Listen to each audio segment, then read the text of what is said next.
no conocen o que no conocemos tanto la historia del puerto, porque uno va a la zona del puerto y lo ve como un lugar en ruinas, abandonado, como que ese lugar nunca funcionó. Y le vamos a preguntar al profesor de qué se va a tratar esta charla y un poco de la historia también del puerto aquí de la capital provincial. Profesor, ¿cómo anda? Buenas tardes. Buenas tardes, muchas gracias por la invitación.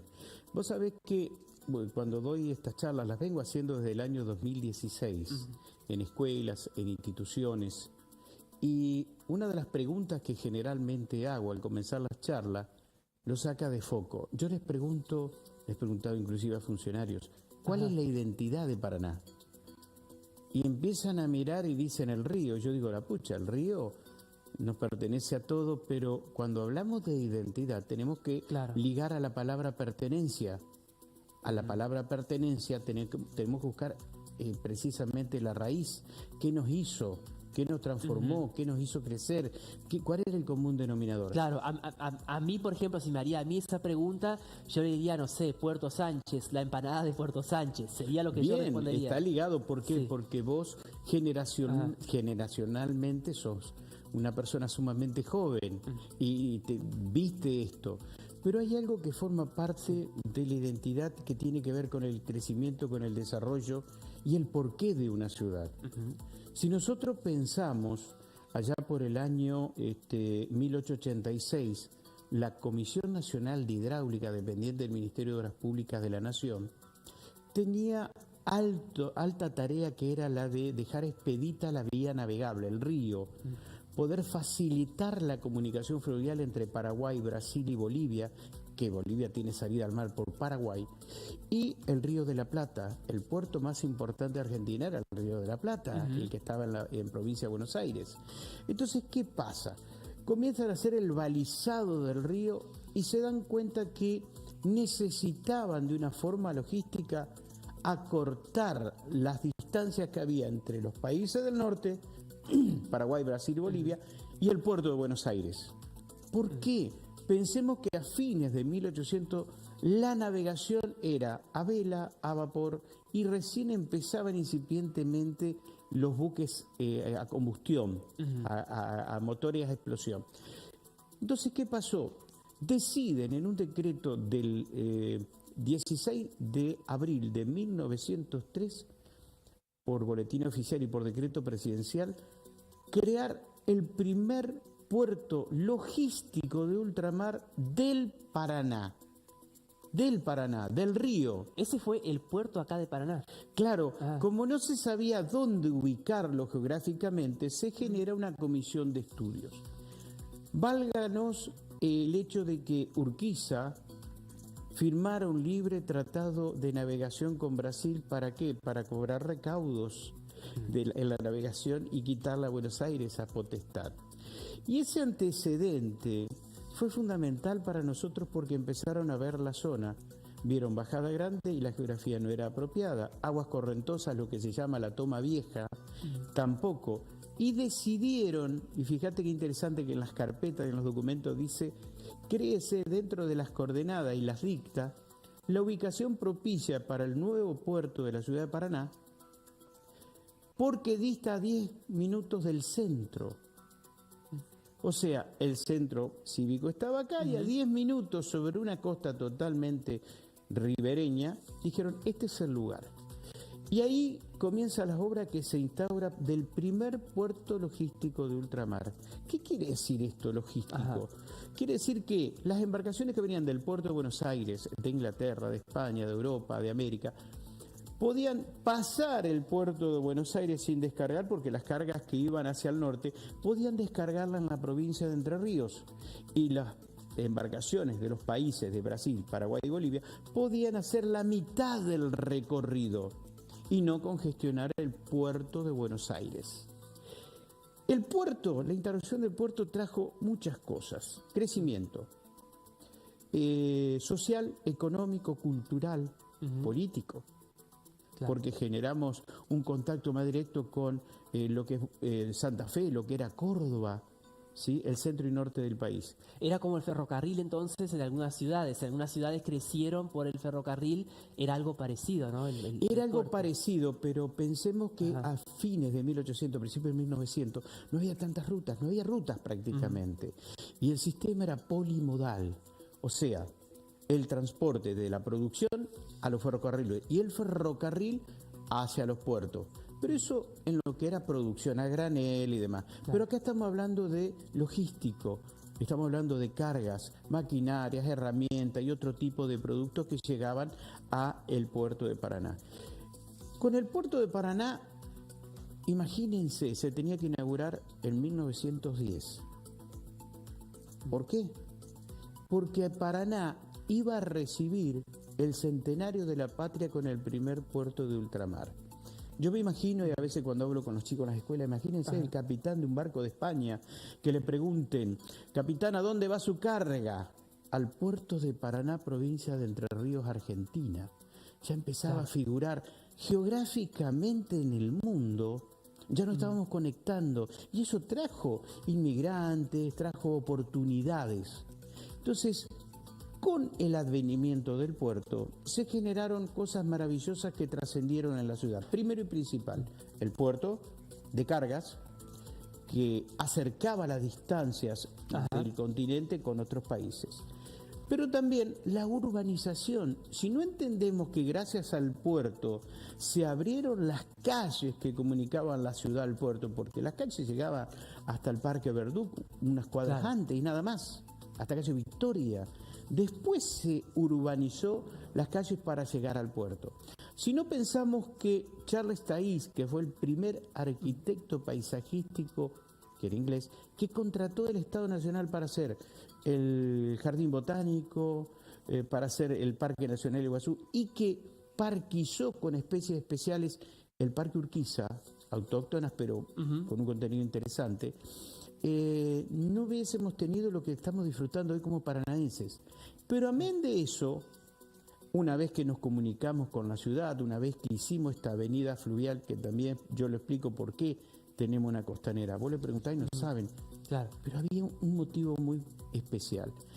Fíjate vos que con el puerto se necesitó una comunicación más fluida con Santa Fe, Córdoba, Rosario.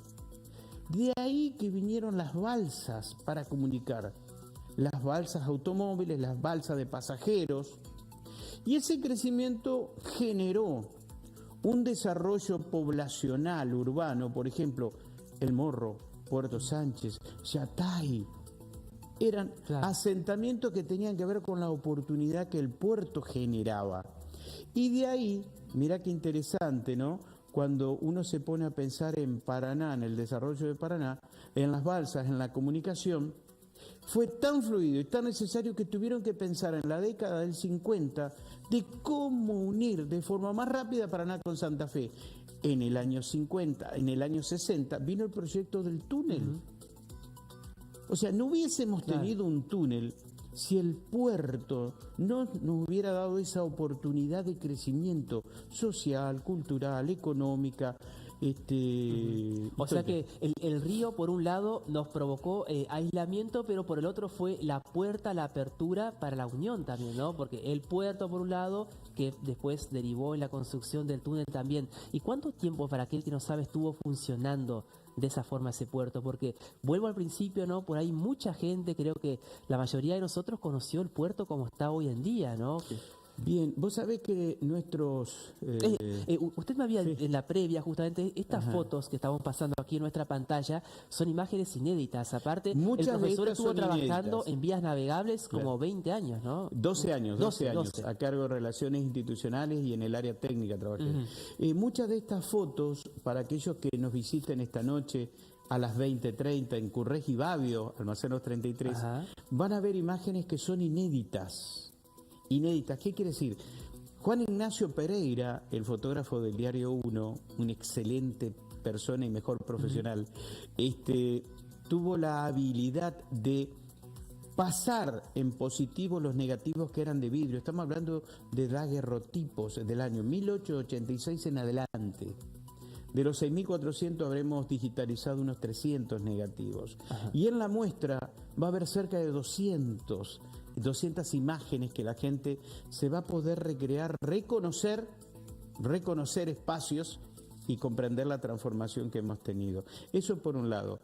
Por el otro lado, te significaba yo el tema del puerto, ¿no? Esta transformación que nos llevó a nosotros a pensarnos como una ciudad portuaria. ¿Cuánta gente de Paraná tuvo un amigo, un familiar que trabajó en el ministerio? Más de 1.500 personas trabajaban en la ciudad de Paraná en el ministerio. Y de ese ministerio de obras públicas que hoy duerme el sueño eterno de los dioses, entre chatarras flotantes, se hicieron las realizaciones más fantásticas que hubo a la orilla del río. Te nombro una de ellas, el Puerto Rosario, Varadero, San Nicolás, Santa Fe, La Paz, Santa Elena, Hernandarias, Diamante. Diamante, claro. Paraná. Fue un ministerio sin ministro. Y poder recrearle a la gente y resignificar nuestra identidad. Porque estamos hablando de los 211 años de elevación a villa de la ciudad de Paraná. Sí, nos elevamos como villa, sí, ya no. Perfecto, es un paso importante. Pero ¿qué determinó el crecimiento de Paraná? No podemos pensar en el túnel, no podemos pensar en la urbanización, si no hubo un puerto que nos abrió. En todas las partes del mundo, y fíjate vos, Juan de Garay cuando llega, en la bitácora de navegación dice que sobre márgenes derecha encuentra grandes acantilados. Acantilado es una palabra española, sí, pero la significancia guaraní son barrancas. Claro. Y ellos buscaban la orilla del río, ¿para qué? Para asentarse con fuerte y con todo. Y fíjate vos que el río era la única vía de comunicación, no había trenes, no había ruta. Entonces, si yo tengo que salir con mis riquezas, con mi producción, o quiero comunicarme con el puerto de Buenos Aires, ¿cómo lo hago? A través del río. No me voy a meter 100 kilómetros adentro para después salir con el río. Primero el río, la orilla, y después de la orilla me voy expandiendo. Y acá le pasó esto a Paraná. Paraná dejó de ser una ciudad ribereña, si bien teníamos el puerto de Bajada Grande, que es de la época de Urquiza, pero ahí era un mercantilismo fluvial, se hacían tejas, grasas, leña, carne, para abastecer a la zona. Pero esto fue más importante, poder comunicar países a través del río y vincularnos con el mundo. Usted me había comentado en la previa que el islote Curupí también, ¿no?, trayéndolo más a este tiempo, que muchos han visitado ya, que se promociona ahora turísticamente, fue creado de manera artificial y también producto del puerto. ¿Cómo fue eso? Claro, te explico. Una vez que el Estado era sumamente cuidadoso con los presupuestos. Una vez que se instauró el puerto y se puso en funcionamiento, debía generar los recursos necesarios para administrarse, para automantenerse, reparar las cosas que se tenían que reparar, que se deterioraban. Y el costo de dragado al acceso, si bien había 11 pies, hablamos de 3,30 metros aproximadamente de profundidad, era muy elevado. ¿Por qué? Porque el río venía en épocas decrecientes y cuando empezaba a bajar sedimentaba nuestra costa. Llegamos a tener arenales fantásticos. Pero ¿qué pasa? El puerto era fundamental. Entonces, ¿qué dijeron los ingenieros? Hay que darle una solución. Y usaron la lógica y la física. ¿Qué decía la lógica? Para aquella señora que nos está mirando, cuando yo quiero regar una planta, abro la canilla. ¿Sí? Si yo quiero llegar más lejos, ¿qué hago? Aprieto. Disminuyo el caudal de la manguera y sale más lejos. Acá pasaba lo mismo. Lo que hicieron fue, de manera paralela al puerto, una especie de canal. Se fondearon rezago de obra y se refuló arena. ¿Para qué? Para que el caudal entre la isla y el puerto se acelerara. Esa aceleración fue socavando y mantenía una profundidad interesante. Pero eso nos llevó a nosotros a que perdiéramos gran parte de la barranca y de la costa. Por eso en el balneario municipal, cuando está bajo el río, hacemos 2 metros y tenemos a pique. ¿Por qué? Porque el agua corre por debajo y va socavando. El islote Curupí cumplió a los fines del proyecto del puerto operativo con creces. La lógica decía, reducimos y aceleramos y mantenemos. Fue eso nada más la experiencia y está documentada en carpetas de obra. Claro. Ahora, en aquel momento de las imágenes, el Paraná era portuaria, no era turística. Las playas no le interesaban. Hoy Claro. es todo al Sí, revés, sí, pero sí, es sí, así. sí. Ese es el origen del islote Curupí, es artificial. Claro, y usted en lo personal, ya que estuvo trabajando justamente en vías navegables, ¿sueña con que en algún momento, no sé, el puerto pueda recobrar vida nuevamente? ¿Sería posible? Sabemos que hoy, decir esto hoy es casi algo imposible, se dice siempre que no hay plata, que esto y que lo otro, que el puerto vuelva a funcionar. ¿Por qué está en este estado hoy? ¿Cómo te respondo eso? Es Vos sabés que complicado ver el puerto así como está en este momento. hay gente de Nogoyá que nos está viendo, y de Nogoyá Ajá. leí en una oportunidad, llegó a mis manos un libro del señor Pastor Schiavone, Brima, Cielo y Sol, y decía, quiera Dios que nunca mis cachorros me corten de la sangre esta vertiente, y sabiendo bien quiénes son, no se olviden nunca de dónde vienen.